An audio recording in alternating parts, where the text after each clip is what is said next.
Welcome back, everyone. Oz here, and today I've got some r/am I the asshole for you all. As per usual, I'll be reading the post, giving you my thoughts and opinions, and I hope you do the same down in the comments below. And without further ado, let's jump right into it. Previous Ganache 8477. Am I the asshole for cutting off my sister financially after finding out her unemployed boyfriend is benefiting from my money? Throwaway account. My sister, 23 female, works as a cashier and earns barely above the minimum wage in our state. So I, 30 male, have been supporting her financially. I pay half her rent and her utilities and regularly send extra money for things like groceries or hair appointments or whatever she needs money for. I never really minded because I earn about 4 times what she does. About 5 months ago, she started asking for money much more often. She always had a reason, and I sent her money without question because I want her to feel I will always help her out. Then, last week, I ran into her at a club with a guy, Jake, 27 male. She introduced as her boyfriend. When I asked how long they had been together, she said a few months, which surprised me since I knew nothing about it. She got evasive and annoyed when I asked her more questions. That made me uneasy. I just wanted to make sure my sister was with someone decent, you know? So I called one of her friends the next day and asked about Jake. The friend didn't have a high opinion of Jake. She told me Jake has been basically unemployed for over 2 years because he can't keep a job. He moved in with my sister 4 months ago after they had only been dating for a month. He stays home while my sister goes to work and isn't really doing much to get a job. I knew nothing about this. I've been paying rent for an apartment he lives in without contributing anything. I also realized that my sister's increased requests for money lined up with when he moved in with her, which means most of it has probably been going to him. I confronted my sister about it. She said she didn't tell me about the relationship because it was still developing. I told her I would stop covering half the rent going forward since she now has a roommate who should pay the other half. I will still pay the utilities, but I am cutting back on any extra cash. She got upset and asked how she was supposed to manage on her income. I pointed out that she now has a partner. Surely he can subsidize. She told me he does not have a job. I responded that maybe it was time he got serious about finding one. I made it clear I didn't trust the guy. Someone being comfortable depending on her so early in a relationship felt like he was taking advantage. She accused me of being judgmental, saying he's just going through a rough patch and needs her support until he can get back up. She also accused me of trying to control her life because I help her out financially and I have no right to meddle in her personal life. We have not spoken in days, and now I feel conflicted. I genuinely believe he is using her and she's using my support to enable it. I'm not trying to control her life, but I don't like her being taken advantage of. Am I the asshole?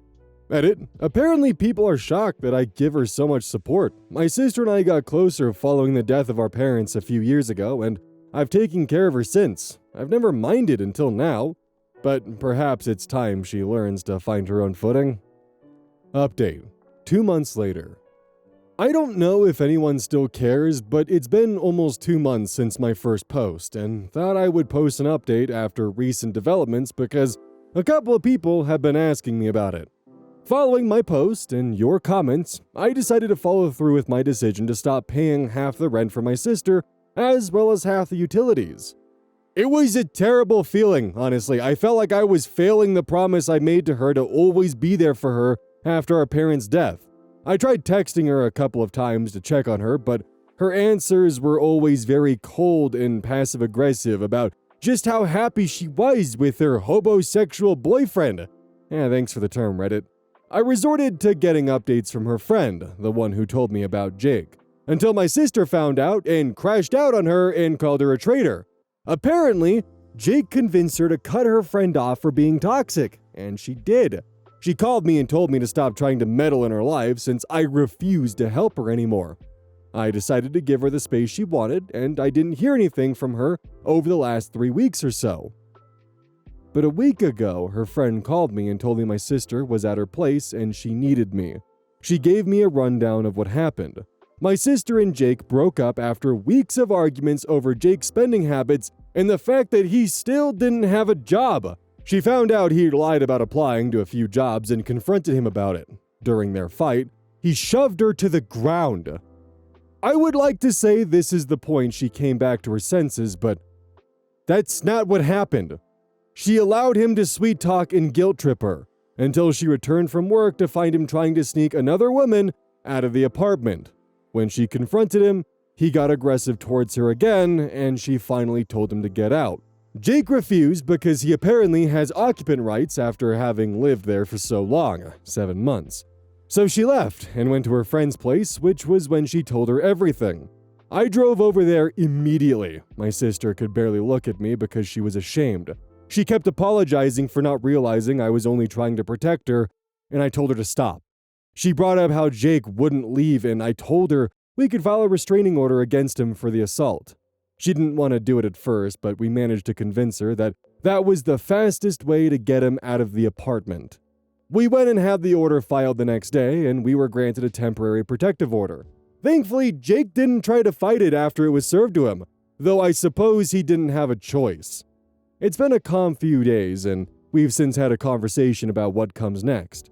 She's going to find a smaller place with a roommate, which will cost her less than her current apartment.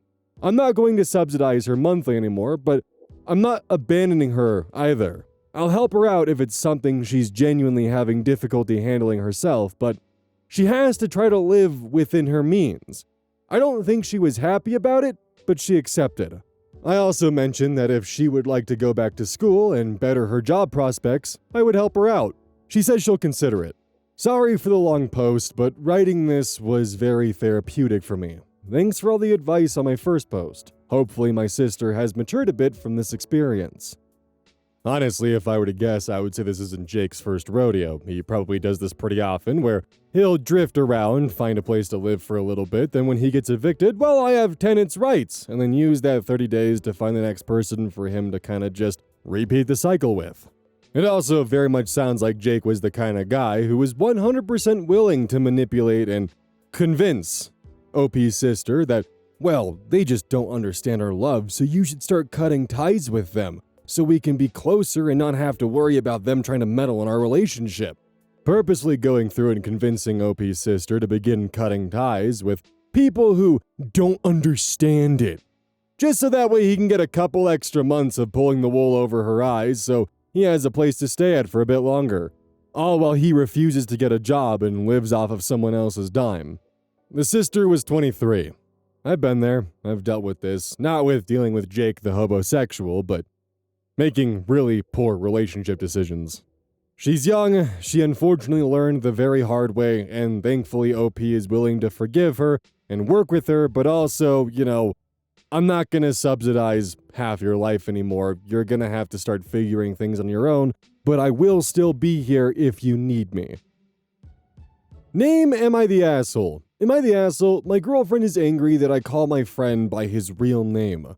Everyone who knows my ex-boyfriend, 33 male, calls him either JT or by his last name. I, 29 male, was never among those people. He introduced himself to me by his first name, Jude. So, that's what I've always called him. 2 years ago, he and I broke up due to him getting a promotion that included a ton of traveling. I love him, and I definitely didn't want him turning down an opportunity like that for me. We tried long distance, and it just wasn't sustainable for us. I'm a homeboy through and through, and I like having my person home with me too. I've been dating my current girlfriend, 29 female, for about 8 months now. Jude has recently transferred positions with his company again, and is back in our city for the majority of the time. We didn't end on bad terms at all, so we're still friends.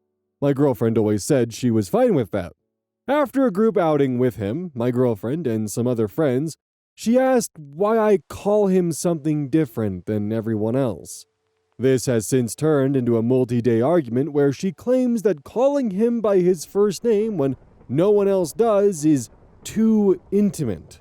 She said it's a relationship thing and that I need to start treating him like a friend. I said she's being ridiculous and unbelievably insecure. It's his name, not a term of endearment. Am I the asshole? So I don't think there's a problem with you calling him by his first name, especially if that's what you've been calling him for as long as you've known him before the two of you started dating. What I do want to point out is the fact that you used I love him, not I loved him, or we were in love, but I actively love him. Which then also makes the term my current girlfriend have a bit more of a weird bite to it. Also, depending on how aware she is of your relationship and whether or not she knows that you two didn't break up because of an argument just because he moved away and long distance didn't work out, if she's aware of that, yeah, she's probably gonna feel a bit insecure about, the fact that Jude very much still might be on your mind, and it probably doesn't help that you call him something that no one else does. You are allowed to do so, but if she is insecure about it, then it definitely isn't helping. Like, not the asshole for calling him Jude, but you really might want to reevaluate some things going on here, because it's not just about the name, much like how someone might say, she divorced me for not doing the dishes. It's a lot more than that, buddy. It's things that compiled over time, and the name is just a symptom of the actual cause, not the main cause itself. I'm Dirty Denantha, 1999. Am I the asshole for leaving my friend on the side of the road after finding out she stole nearly $800 from my account? I, 28 female, had a friend, Kat, 27 female. We've been close for a while, and I've always been the stable one. I make a decent amount of money and sometimes pay for dinners or shopping trips because I love my friends and enjoy spending time with them. A few months ago, a group of 6 of us, including our friend Sherry, met up to plan a 2-week girls' trip to New Orleans. Yes, it's 2 weeks. It took me and Sherry longer to decide where we'd like to go. We agreed that each of us was to save $1,000 saved for their portion, and if you couldn't cover your part, you had to back out. We didn't want anyone being uncomfortable or having to pay more than they should. While we were hanging out, Kat asked to borrow my phone to call her boyfriend because hers was dead. Not her boyfriend, her phone. That might be obvious to an outsider, but to me, there was a half second where I definitely thought that she was... I'm tired. While we were hanging out, Kat asked to borrow my phone to call her boyfriend because hers was dead. She was gone for like 20 minutes, which I thought was weird, but I figured they were just arguing, as usual. Afterwards, she brought my phone back. Fast forward to more recently. I went to send Sherry money for the trip and noticed odds amount of money taken, originally thinking it was just autopay for utilities, but then, after scrolling down, I saw there was $367 sent to a PayPal account. I immediately called my bank and asked if they could tell me more about the charges. It turns out Kat had stolen $783. She had linked my card to cash loading apps like Cash App or PayPal, labeling the transfers as gas or garbage bill. Kat has used my phone plenty of times, so now, looking at it, she probably did find where my logins were. Yes, they were in my phone notes. Whoops. I told my boyfriend about it, and he was also upset Kat would do this and wasn't surprised. And she does have a tendency to be impulsive and dumb. I was pissed. She was my friend and didn't even take time to ask me for help. She just decided to steal my money? Why? I wouldn't have done that to her. My boyfriend said I should confront her right away and demand my money back. I did take some time to think on it, and I invited her to go shopping for new outfits for the trip. Of course, Kat accepted my invitation, and I picked her up from my house. We talked like normal work and boyfriend stuff. At first, I was just trying to see if she would admit it when it was just us two. But while we were looking around in the stores, I made sure I brought up that I didn't have enough money to spend a bunch of clothes on to see if she'd react. She just kept saying it's okay and that she can pay for her own. Kat isn't broke either, by the way. Just sometimes I offered to pay for her stuff too. On the drive back, I did mention that my bank had flagged my account for fraud. This was also not true. I wanted to see what she would say, and that it would make it more difficult to get money for the trip. Then I asked if she could help cover my portion of the trip since she's my friend and I'd owe her big time. Kat was blunt and kind of rude. She told me she wasn't comfortable giving me money and told me that the group rule was, if you can't pay, you can't go. Of course she says this damn well knowing she stole money from me. I snapped at her and said I knew everything. She tried to deny it, then started her ugly crying, if that's rude, oh well, claiming her boyfriend wouldn't help her and her hours at work were cut. I told her our friendship was over and she either pays me back all of it or I go to the police. She kept screaming and crying, but I wasn't buying it. We weren't too far from her place at all. I pulled over near a public bus stop that had an indoor seating area and charging station, so I knew she'd be fine. Although if she went in or not, I'm not sure. It's like 10 minutes from her house. I told her to get out and call her boyfriend. Kat yelled at me and smacked me on the face before getting out. She slammed the door and I flipped her off and drove away. She's been blowing up my phone, calling me a bitch and anything she could for leaving her on the side of the road. Anyways, Sherry and the other girls and I still went to New Orleans. I went after Sherry waived the rule for me to help cover my missing portion after finding out. I will pay her back though. I've since involved the authorities and we are going to court to settle the money. Yes, it is small claims. She kept having her boyfriend message me to apologize, but I blocked his number. Some people in our extended circle think me dropping her off on the side of the road, even though it wasn't, and was dangerous regardless of what she did. Clearly, they got their information from her. I've had to revise this post as it was flagged before, but I'm happy to fix it because all of it is BS and I'm just seeing if I'm actually the asshole somehow or if it's just messy. Also, I don't care if this is overly detailed. I like making sure things aren't missed. Perks of being a yapper.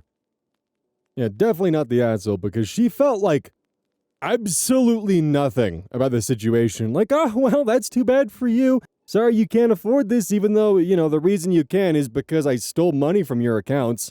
Oh well, I guess I'll be enjoying New Orleans without you. And then when you confronted her and told her to get out of your car at a bus station, she then assaulted you. So probably for the best that she's no longer your friend anymore.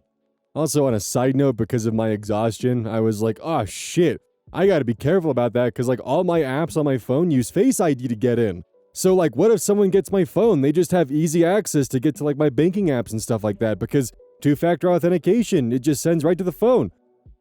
But then I, conveniently realized later on, wait a minute, if someone took my phone, Face ID is not going to work for them. Why the hell am I worried about that? But also, as a general rule of thumb, please never store your passwords as plain text. That's really bad. Please don't do that. Jupiter birds. Actually, birds from Jupiter are a horrifying concept considering the gravity it rains diamonds, the temperature differences, the massive storms they would need to have the power to fly through. Yeah, I don't want to know what a Jupiter bird looks like. No, thank you. Am I the asshole for recording a conversation with my stepmom and playing it back to my dad because he kept saying I was misremembering what she said to me? Some context. I, 22 female, live with my dad, 49 male, and stepmom, Renee, 46 female. I moved back after college to save up before getting my own place. Renee and I have never been close, but things got worse about 4 months ago when she started making comments about my presence in the house. Things like remarking on how much I eat, mentioning to my dad with an earshot that having another adult in the house is stressful, and once telling me directly that I should be spending more time looking for my own place instead of relaxing at home. Every time I brought this up to my dad, he would say I was misinterpreting her, or taking things out of context, or being too sensitive. This happened enough times that I started to feel genuinely crazy. So about 3 weeks ago, when I could feel a conversation with Renee turning into one of those interactions, I quietly hit record on my phone in my pocket. She said several things in that conversation, including that I was comfortable mooching, and that my dad felt the same way, but was too soft to say it. I didn't tell my dad about the recording immediately, but after the third time in 1 week that he had told me I must have misunderstood something she said, I played the audio. He went very quiet. He hasn't really addressed it properly since, and now Renee is furious that I recorded her without her knowledge, and my dad is caught in the middle saying I should have just talked to him more instead of doing that. I don't regret it, but now the whole house is tense. Am I the asshole? Why didn't you just talk to me more about it? Yeah, I tried, and you kept saying that I was misremembering or misinterpreting things, or, maybe it was just out of context. So here it is, in context. Now what? Your stepmom's just mad she got caught. That's the only reason why she's as furious as she is and the household's tense. Because they can't pretend anymore like this isn't happening. It's a lot easier to sweep things under the rug when you can just tell someone, no, you're misremembering that. No, you're probably just not quite understanding what they mean in context. But now, well, shit. It's right there. What are you gonna do? Can't hide behind your own version of events anymore. And now apparently being confronted with that truth is making the household tense. I don't know, man. It seems kind of like the things the stepmom said are what's actually causing the problems here. Not really the fact that you recorded her, but that's just my opinion. Not the asshole. Unique Taylor 4358. Am I the asshole for not playing dumb on a double date? This happened years ago, but I told the story recently, and some of my friends acted like I was an asshole. I used to work with this girl, Chelsea, who would tell me that she always thought I would be a good fit for her friend Nicole. Each time she said this, it felt like she had no idea we have had this conversation before, and I was actively getting better at navigating the conversation. For example, I had gone from, is she cute, to, what do we have in common? And she had gone from rolling her eyes to telling me that we're both tall. Chelsea is very attractive, and her friends match, including this stereotypically very attractive tall blonde named Nicole. And I really wanted Chelsea to follow through with setting us up, but she never did while we worked together. Fast forward a few years, and I run into her again. Chelsea is working at this high-end liquor store near my office, and I see her from time to time. She mentions Nicole again, says we would be a great fit, and this time, I really push for the setup. She tells me the same spiel about how Nicole is also tall. We have the same sense of humor. She's a waitress at a nice restaurant nearby, as well as other interests. Chelsea even tells me that she remembers one day I chatted her up about The Walking Dead at work, and after work, she was hanging out with Nicole, who basically repeated everything I had said earlier.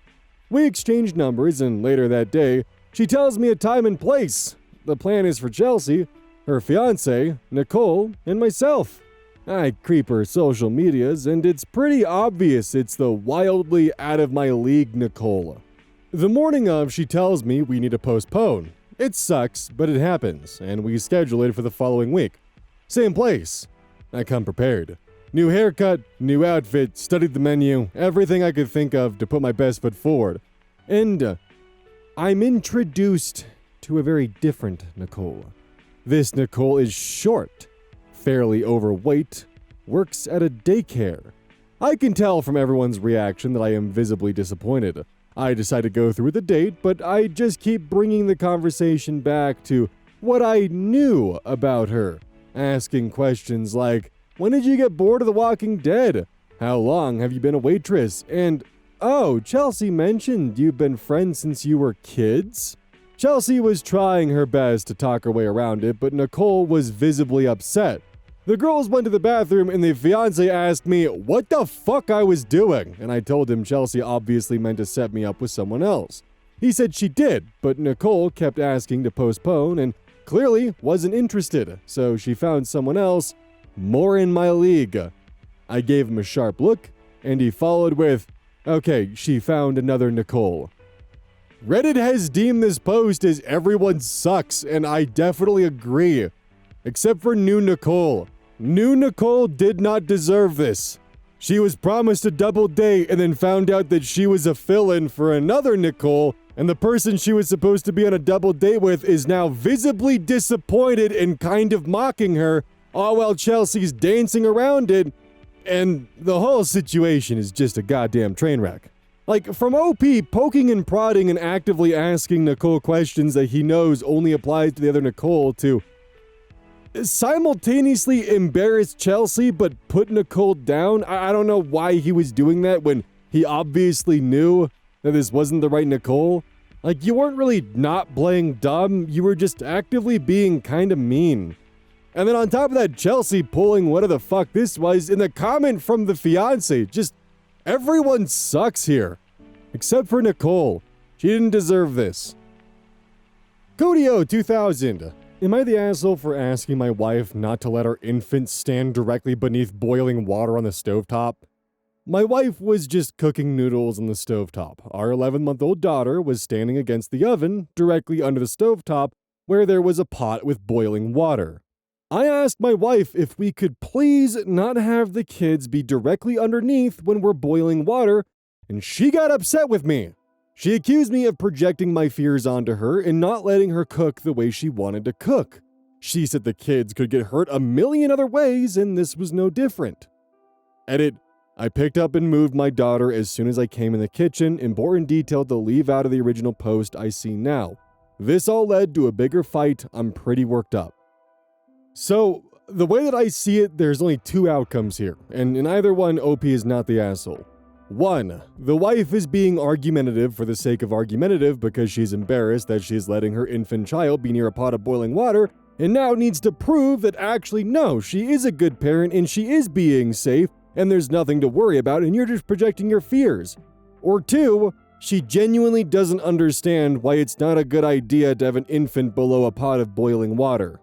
Because eventually, you're gonna have to strain those noodles, which requires lifting that pot of boiling water, and there is an infant by your feet.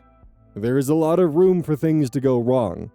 Hell, every time that I'm cooking spaghetti or cooking food or cooking anything that involves an open flame on the stove, or honestly cooking anything in general because of sharp objects, if there is an animal or a pet in the house or something, they are not allowed anywhere near the kitchen, and I will kick them out, even if it means they're gonna give me sad eyes.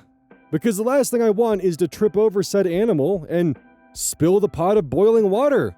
And either the poor bastard who just wanted to be closer to the fun smells is gonna be injured, or I'm going to injure myself in an attempt to not injure them. And now put an infant below the stove? That scares the hell out of me.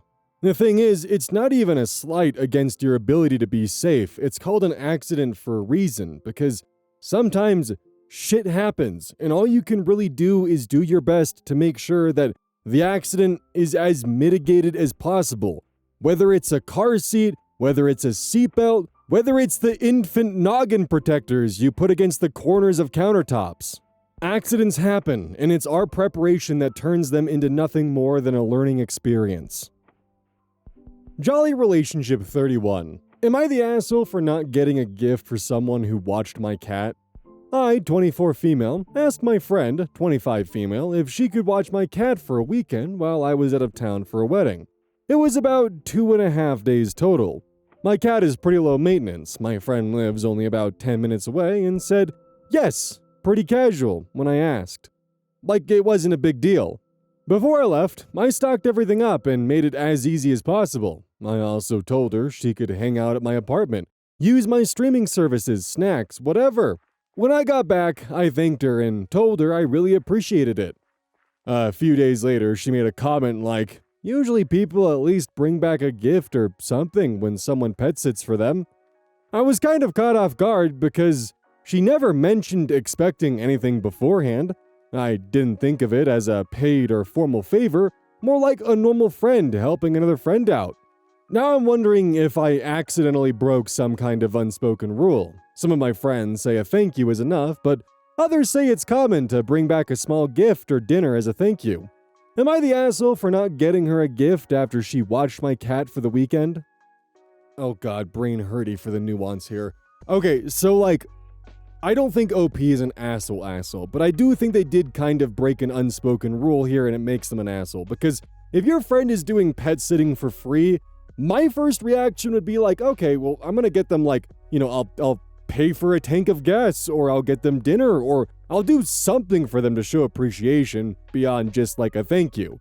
Because while it's nice that you stocked up on snacks and gave them access to streaming services and all that kind of stuff, they're still leaving their home to go to your home to pet sit and taking time out of their day to do that, even with all the accommodations and amenities you provide, especially when doing it for free. So I just feel like for me, I definitely would have probably thought of doing something for them to try to show gratitude beyond just a basic thanks, especially because this was done for free.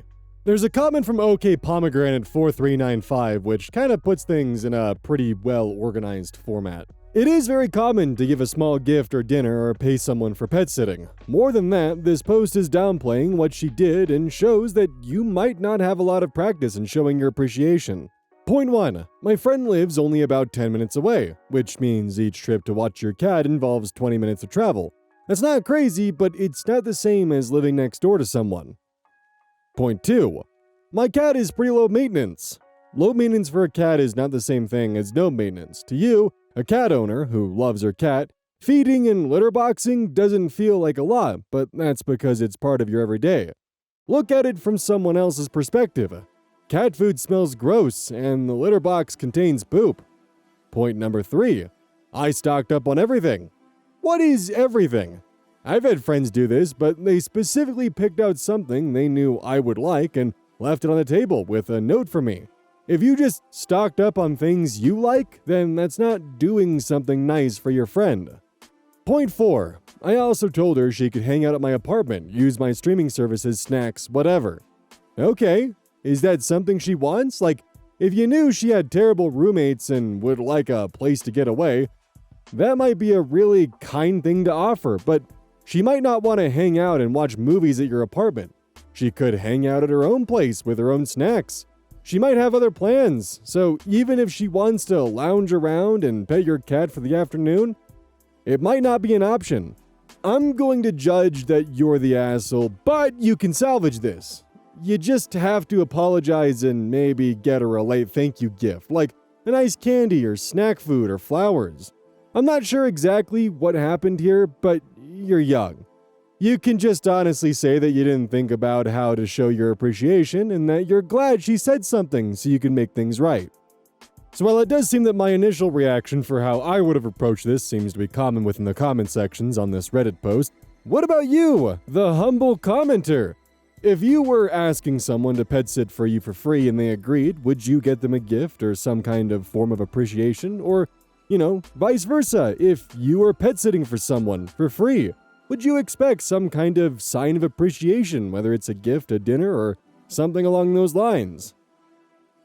Hey, welcome to the outro. I'm way too tired to make a new one right now, so you're gonna have to deal with corner Oz peeking up at you and judging you, or more of judging me in the fact that I just couldn't be damned to make this outro proper. My entire brain is the equivalent of soup right now, and it's swishing around in my skull like, well, I don't know, soup, I guess. Don't forget Gamer Sups and code Oz at checkout. They got caffeine free and caffeine and a bunch of other stuff like sleep aid, which you know damn right I'm going to be taking after I finish this video. I'm aiming for actually getting this one up at 6 a.m. my time, because I've been really bad about that for like a month. And I want to have a few days off, so I'm trying to get videos recorded ahead of time and scheduled, so I can actually have like a day to myself for like the first time in a while. But that requires a lot of work on my end, and my brain being soup. And the worst part is, I have to edit after this. Why did I do this to myself?